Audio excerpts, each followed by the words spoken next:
At dahil nga bored ako dito sa bansang Saudi, naisip ko ngayon magluto.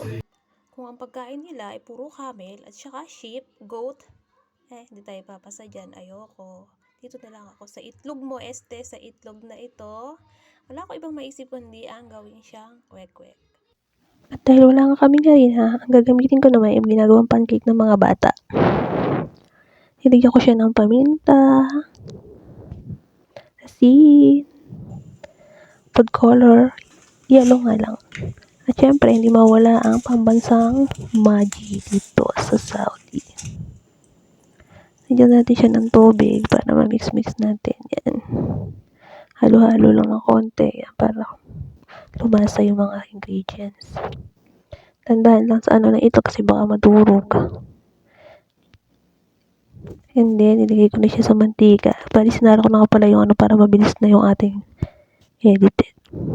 Yan, maya-maya pa lang ko. Luto na yan. O, diba? O, ang bilis ng pagkakahulma. Bali, gumawa na rin pala ako ng suka. Yan natin siyang pipino, sibuyas, sili, yung paminta.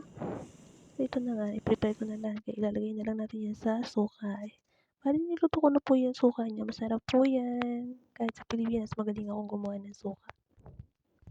Yan, sarap niyan. Tingnan ko pa naka-sweet and sour. At ito na nga, ang pambansa ko, kwek-kwek.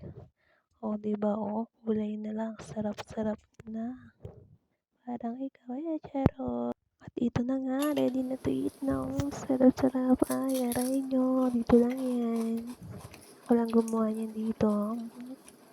Sarap-sarap kaya. Lutong-lutong o yummy.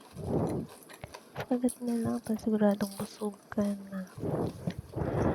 Maring ganito na lang guys yung video natin ha. Bye bye. Baka magising yung mga amo ko mapalayas.